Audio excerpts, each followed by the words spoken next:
రాష్ట్రం ఆర్థిక పరిస్థితి అస్సలు బాగాలేదు, అసలు జీతాలు ఇచ్చే పరిస్థితి కూడా లేదు, రాష్ట్రం మొత్తం దివాలా తీసిందని చెప్పేసి ముఖ్యమంత్రి ఒక సభలో అయితే వ్యాఖ్యానించడం జరిగింది. దీనికి సంబంధించి ఉద్యోగ సంఘాలకు సంబంధించి కూడా చాలా వరకు కీలక వ్యాఖ్యలు చేసిన ఉద్యోగ సంఘాలు కూడా చాలా సీఎం వ్యాఖ్యల పట్ల బగ్గుమన్నాయి. ఇదే అంశానికి సంబంధించి అసలు రాష్ట్రం దివాలా తీయడానికి కారణం ఎవరు అంటూ పూర్తి ఆధారాలతో నేను బయటపెడతా అని చెప్పేసి బక్క జెడ్సన్ ఎవరైతే కాంగ్రెస్ బహిష్కృత నేత ఉన్నారో కొన్ని ఆధారాలు ఉన్నాయంటే అసలు రాష్ట్రం ఇట్లా కావడానికి నా దగ్గర కొన్ని ఆధారాలు ఉన్నాయని చెప్పేసి అంటున్నారు. అన్న ఏం ఆధారాలు ఉన్నాయి, రాష్ట్రం ఇట్లా కావడానికి ఎవరు కారణం? మీరు అన్నంత స్మూత్గా ఏం చెప్పలేదు రేవంత్ రెడ్డి ఏం చెప్పిన అంటే నన్ను కోసిన నెలకు తెలంగాణ ఆదాయం 18,500 కోట్లు మాత్రమే, ఒక్క రూపాయి కూడా అప్పు పుట్టడం లేదు, అప్పు కోసం బ్యాంకులో వెళ్తే దొంగలను చూసినట్టు చూస్తున్నారు, బయట అనా పైసా కూడా చిక్కడం లేదు, ఢిల్లీకి పోతే చెప్పులు ఎత్తుకపోతాడేమో అని చెప్పి చూస్తున్నారు. ఇది అన్నీ నేను డిసెంబర్ 1వ తారీఖు అంటే ఎలక్షన్స్ అయిపోయాక 2023 ప్రభుత్వం ఇంకా కౌంటింగ్ కాకముందే ఇలా చెప్పిన రేవంత్ రెడ్డి అనేట ముఖ్యమంత్రి అయితే గిట్ల ఉంటుంది అని చెప్పి నేను చెప్పిన. కానీ ఈరోజు అరే ముందే సెంట్రల్ జైలు పోయి వచ్చినాడు దొంగతన ఏది ఫ్రీడమ్ ఫైటర్గా పోయి వచ్చిన తెలంగాణ కోసం పోయిన జైలుకు, దొంగ పని మీదనే పోయా జైలుకు. బ్లాక్ మెయిలర్ అనే పేరే ఉండే తెల్లాలేసి గత ప్రభుత్వం మీద చేసిన పోరాటం ఏం లేదు. నా కాళేశ్వరం మీద కొట్లాడలే, నా మిషన్ భగీరథ మీద కొట్లాడలే, నా ధరణి మీద కొట్లాడలే, ఏ ఒక అంశం పైన ఆయన పోరాటమే చేయలేదు. ఇవాళ ఆయన ఒకవేళ రేపు 100% పవర్లోకి వస్తాము, ముఖ్యమంత్రి నేను చేస్తే మాత్రము ఇటువంటి పరిస్థితి వస్తాయని చెప్పిన అటువంటి పరిస్థితే వచ్చింది. ఈరోజు ఏం కొత్తగా మారలేదు. 2014 వెళ్ళి 2014 తెలంగాణ ఏర్పడ్డప్పుడు మన 14,000 కోట్ల మిగిలిన బడ్జెట్తో ఏర్పడ్డ తెలంగాణ ఆయన పెద్ద మనిషి అప్పులు చేసుకుంటేనే పట్టుకొచ్చిండు, తెలంగాణ సంకనాకి ఇచ్చేసిండు. తర్వాత ఈయనకిస్తే ఇంకా అధోగత అవుతుందని మనం చెప్పినాం. ఈయనకంటే కొంచెమన్నా అకౌంటబిలిటీ ఉన్నోడిని, సిన్సియారిటీ ఉన్నోడిని, లాయల్టీ ఉన్నోడిని, తెలంగాణ పట్ల కొంచెం అంకిత భావం ఉన్నోడిని తీసుకొచ్చి ముఖ్యమంత్రి చేస్తే బాగుంటుందని చెప్పిన.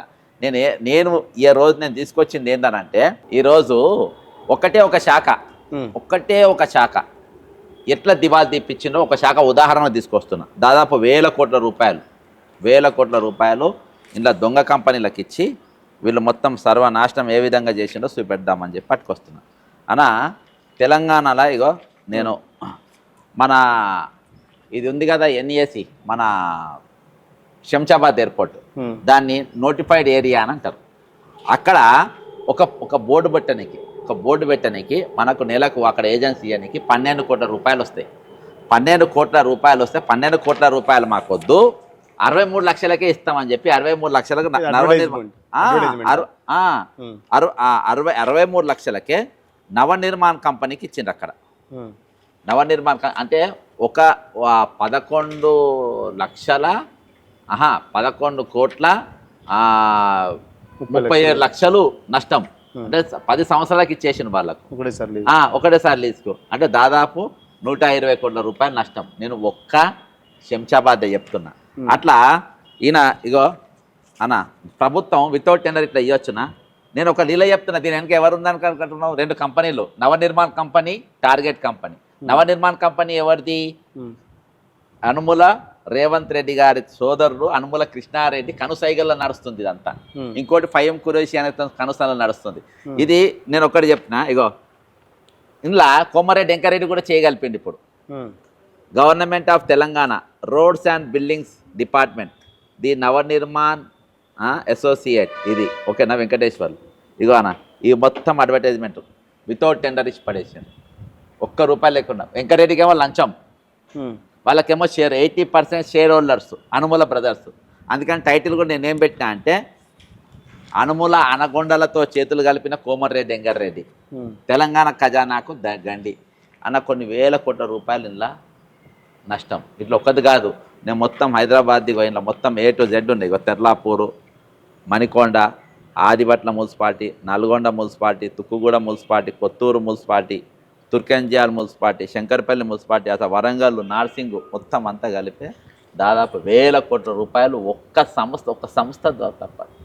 ఇంకా వేరే కాదు, ఇంకా నేను వేరే చెప్తలేను. ఇంకా నేను ప్రతి వారము ఏ విధంగా గండి కొడుతున్నానే ప్రతి వారం ఒక డిపార్ట్మెంట్ బయట పెడతా. ఆ డిపార్ట్మెంట్లో ఇవాళ ఇవాళ నేను ఎక్స్క్లూజివ్గా ఒట్టి అడ్వర్టైజ్మెంట్ మున్సిపాలిటీలో ఒక చిన్న సెక్షన్, మున్సిపాలిటీలో కొన్ని వందల సెక్షన్ ఉన్నాయి, ఏ సెక్షన్లో ఏమేమి జరుగుతుందో చూపెడతా. ఒక చిన్న సెక్షన్లోనే ఈరోజు కొన్ని వేల కోట్ల రూపాయలు ఈరోజు గండి కొడుతుంది. ఇక నువ్వు నాకు అప్పు పుడతలేదు, నాకు ఆదాయం పెడతలేదు, 18,500 కోట్ల రూపాయలు అంతా నువ్వు వచ్చినాయి మొత్తం నీ ఇంటికే డైవర్ట్ చేయబడుతుంది, నీ ఇంటికే కొట్టుకోపోబడుతుంది. ఇవి జీవో కాపీలు అన్న నేను ఇచ్చినే కాదు, ఇది నేను కోర్టులో వేస్తా, జైలుకు పంపుతా. వెంకరెడ్డి అనేటోడు జైలుకు పంపుతాడు, పోతాడు. ఇందులో అధికారం సంతకం పెట్టినోడు వెంకటేశ్వరరావు అనేటోడు జైలుకు పోతాడు. ఇందులో ఎవడెవడు పాల్గొన్నారో వాళ్ళు మొత్తం జైలుకు పోతారు. ఇటువంటి జీవోలు నా దగ్గర, అన్ని జీవోలు ఉన్నాయి నా దగ్గర, A to Z జీవోలు ఉన్నాయి. ఏ విధంగా వాళ్ళు అక్రమాల పాల్పడుతున్నారు అనేది పూర్తి స్థాయిలో పూర్తి లెవెల్లో ఖచ్చితంగా మనం ఇవన్నీ బయట పెడతాము. తెలంగాణ దివాలు తీసిన తెలంగాణ కాదు ఇది. ఇవాళ కూడా నువ్వు 10 లక్షల కోట్లు కాదు 20 లక్షల కోట్ల అప్పు కూడా తీర్చే దమ్ము తెలంగాణకు ఉన్నది.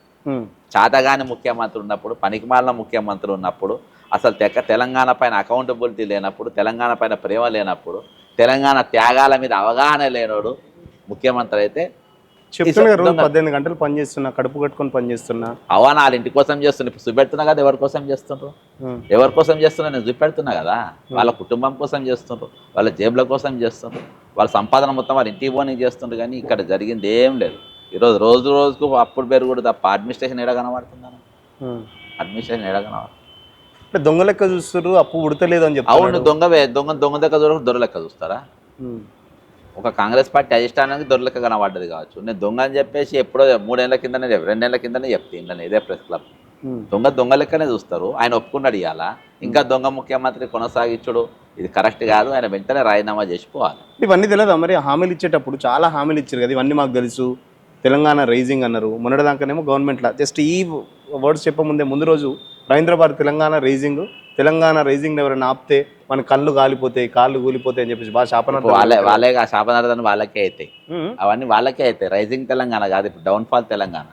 ఆయన ఒప్పుకుండు కదా, ఫెయిలియర్ తెలంగాణ. వీళ్ళ అడ్మినిస్ట్రేషన్ తోని తెలంగాణ ఎప్పుడు ఫెయిల్ కాదు, వీళ్ళ అడ్మినిస్ట్రేషన్ ఫెయిల్ అయిపోయింది. ముఖ్యమంత్రిగా ఫెయిల్ అయిపోయింది. ఫెయిల్ అయిన ముఖ్యమంత్రి, దొంగ ముఖ్యమంత్రిని దూసుకునే చెప్పులు కూడా దాచిపెట్టుకునే ముఖ్యమంత్రి మనకు అవసరమా? కాబట్టి వెంటనే రాజీనామా చేయాలని చెప్పి. ఐఏఎస్ ఆఫీసర్లు ఏం చెప్తలేరు ఆయనకు? అరే వాళ్ళు దొంగలే, ఆయన శుద్ధ పూసలు ఎవడున్నాడు చెప్పు? ఇప్పుడు ఉన్నోడు చీఫ్ సెక్రటరీ ఆడు దొంగేనా? 6 సంవత్సరాలు వెళ్ళిపోయినా అంటే ఆయనకు అంతకనే పెట్టుకో. నవీన్ మిట్టల్ దొంగేనా, జయశ్రంజన్ దొంగేనా, శుద్ధ పూసలు ఎవరున్నారు చెప్పంలా? మొత్తం దొంగలను తీసుకొచ్చుకొని పెట్టుకున్నారు. పాత ఆయన అట్నే పెట్టుకున్నారు, వీళ్ళు అట్నే పెట్టుకున్నారు. తెలంగాణ అంటేనే ఇలా ఐఏఎస్లు కానీ ఐపీఎస్లు కానీ పేరు మోసిన దొంగలు తప్ప మంచోళ్ళు బుద్ధిమంతులు ఎవ్వరు లేరు. ఈరోజు చెప్తున్నా కానీ ఈరోజు తెలంగాణ తెలంగాణ ఈరోజు ఎట్లా దాన్ని బాగు చేయాలనేది ఒక పెద్ద కిందికెళ్ళి మీది కాదు, అసలు మొత్తం జీరోకెళ్ళి స్టార్ట్ చేయాల్సిన పరిస్థితి ఈరోజు. అధికారులు, పొలిటీషియన్స్, పార్టీలు, ఆపోజిషన్ పార్టీలు కనబడుతున్నాయి. ఎవడన్నా అడుగుతుండే, ఎవడన్నా మాట్లాడుతుండే ఈ అంశాలపైన? ఇలా ప్రభుత్వ అధికారులు కూడా ఎవరిని నమ్మక ఈ జీవోలు నాకు ఇచ్చిండ్రు. ప్రభుత్వ అధికారులు ఆపోజిషన్ పార్టీలు నమ్మక ఈ జీవోలు నాకు ఇచ్చిండ్రు. నువ్వైతే మాట్లాడతావు, నువ్వైతే కొట్టాడతావు, తక్కిన అంతే. కొంత సిన్సియర్ వాళ్ళు ఉంటారు కదా. ఇవన్నీ జీవోలు అన్న, ఇవన్నీ లెటర్ ఆఫ్ అగ్రిమెంట్స్, ఇవి టెండర్ లేకుండా. కాబట్టి ఈరోజు తెలంగాణ ఏమీ నష్టపోలేదు, తెలంగాణ దివాళ తీయలేదు, తెలంగాణ ఖనిజ సంపద ఉంది. ఒక నా సింగరేణి ఒక్కడు దాన్ని అప్పుదేరు పనికి గట్టిగా చూస్తే సింగరేణి ఒక్కటి అప్పు తీర్చిన దమ్మున్నది. సిన్సియర్గా నీయాసంతో సిన్సియర్గా ఉంటాయి. ఇవాళ దొంగలు వచ్చి దోసుకపోడు తప్ప ఏముందన్నా? ఇవాళ ఒక్కొక్క తమ్మునికి ఒక్కొక్కటి ఇచ్చిండ్రు. ఒకడు హైడ్రా చూస్తుండ్రు, ఒకడు RNB చూస్తుండ్రు. అధిష్టానం గాడిద గుడ్డు పెడుతుంది. అధిష్టానం ఏం చేస్తున్నది? అధిష్టానం వాళ్ళ కమిషన్లు వాళ్ళకి కావాలి. వాళ్ళ కమిషన్కి అంతే కనబడుతుంది కదా స్పష్టంగా, నీట్గా కనబడుతుంది. వాళ్ళు ఏం చేయబోతుండ్రు, ఏం చేస్తుండ్రు అనేది స్పష్టంగా మనకు కనబడుతూనే ఉంటాయి. కాబట్టి ఈరోజు తెలంగాణ ఒక దొంగ అని ఒప్పుకున్న ముఖ్యమంత్రి, ఒక దొంగ అని చెప్పుకున్న ముఖ్యమంత్రి, నన్ను చూసి చెప్పులు కూడా ఎత్తుకపోతున్నాను ముఖ్యమంత్రి. తెలంగాణకు అటువంటి ముఖ్యమంత్రి మనకు అవసరం లేదు. ఆ ముఖ్యమంత్రి ఉన్న పరిస్థితి చెప్తుండ్రు, తప్పేమున్నది అంటే కాంగ్రెస్ వాళ్ళు మొత్తం ఇవాళ రాజీనామా చేయాలని అంటున్నారు. ఒక ఉద్యమం కూడా తీద్దాం అనుకుంటారు వాళ్ళ తరలో. ఏది రేవంత్ హఠావా కాంగ్రెస్ పార్టీ బచావ్ అని కార్యకర్త కిందికెళ్ళి వేస్తుండ్రు. మనం ఒక చిన్న వీడియో పెడితే 30-35 వేలు పోయిన ఉత్తగానే, నా దాంట్లోనే ఉత్తగల్లో పెడితే మొత్తం కాంగ్రెస్ వాళ్ళ కామెంట్లే. డైరెక్ట్ నాకే ఫోన్లు చేసిండ్రు, కొట్లాడదాం అన్నాను, ఉన్న మీ పార్టీలో లేను కదా పిల్లగా అని చెప్పిన. నిన్ననే ఫోన్ చేసిండ్రు. ఎందుకు లేదు దమ్ము, ఎందుకు లేదు? ఈయనకంటే మునగానతో కొట్లాడిండ్రు. నీ చంద్రబాబునే ఉరికిచ్చిండ్రు. అర్థమైందా? నువ్వు పెద్ద లెక్క కాదు. అట్లా ఎవరు వెనక పోరు. అది సాచురేషన్ కార్యకర్తలు గుర్తింపులే కానీ అంత బతికొచ్చిన వాళ్ళకే నడుస్తుంది ఈరోజు. వేం నరేందర్ రెడ్డి, సీతా దయాకర్ రెడ్డి అంట, ఎవరో సీతక్క అంట. పంచాయతీరాజ్ కూడా మొన్న చూపించిన కదా లాస్ట్ ప్రెస్ మీట్లా మొత్తం మేడం గారు నక్సలైట్ల పేరు చెప్పింది. నేను నక్సలైట్ భూమిలోకి వెళ్ళి వచ్చిన మట్లకి వెళ్ళి వచ్చిన. Full meals Seethakka, full meals buffet తింటుంది. అర్థమైందా? ఎన్లో కూడా రిటైర్డ్ అయిన ఎంప్లాయీస్ తెచ్చుకొని పెట్టుకొని మళ్ళీ పంచాయతీరాజ్లో రిటైర్డ్ అయినోని ఒక అవినీతి పరుని ఆంధ్రాకి సంబంధించిన అధికారిని తీసుకొచ్చుకొని పెట్టుకొని నాకేస్తుంది. కాబట్టి ఆర్థిక పరిస్థితి ఇట్లుంటే ఎక్కడ కాళ్ళు ఆర్థిక పరిస్థితి బాగుందన్న. వీళ్ళే నాకు కావాలని నష్టం చేస్తుండ్రు, వీళ్ళే కావాలని దివాళి తీపిస్తుండ్రు. ఇప్పుడు నేను ఆర్ఎన్బి మున్సిపాలిటీ 2 చూపెడుతున్నాయి. అలా ఆర్ఎన్బి కోమారెడ్డి వెంకారెడ్డిది మున్సిపాలిటీ 2 కలిపి ఏ విధంగా చేస్తుందో చూపెడుతున్నా. ఇక నిజంగా ఎప్పుడు దాదాపు 250 కంపెనీలు ఒట్టి జిహెచ్ఎంసీలనే నమోదై ఉన్నాయి. ఏది మన దగ్గర అడ్వర్టైజ్మెంట్ ఏజెన్సీలు. వాళ్ళందరూ అందులో దాదాపు కొన్ని వందల మంది కార్మికులు అందులో పనిచేస్తా ఉన్నారు. ఇగో దాదాపు 200 చిల్లర కంపెనీలు పనిచేస్తున్నాయి.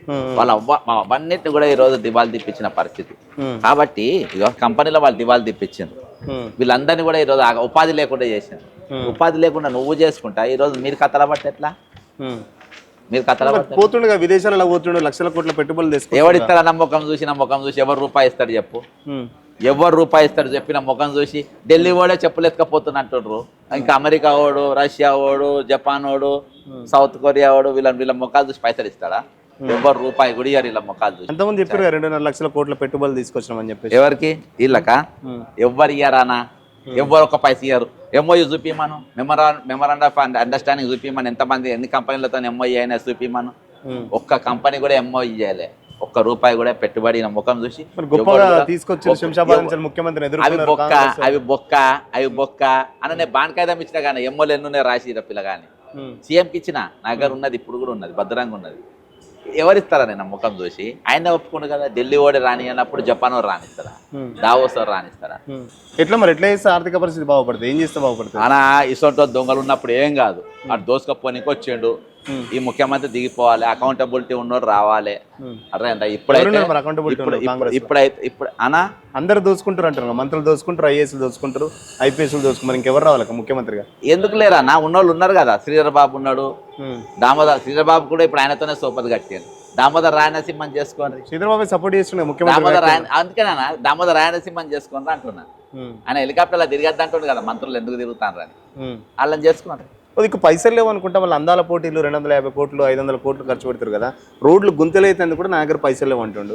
మరి అందాల పోటీలు ఎందుకు? మరి ఎందుకో మరి ఆయనకు తెలవాలి, ఆయనే చెప్పాలి. బ్రాండ్ ఇమేజ్ పెంచుతారట. బ్రాండ్ ఇమేజ్ పెంచుతారా? 1000 కోట్ల పెట్టుబడులు వస్తాయట హైదరాబాద్. వాళ్ళు అలా ఇది లపాకి గవర్నమెంట్, లపాకి సీఎం ఏం చెప్తాను చెప్పు. అంతేనా?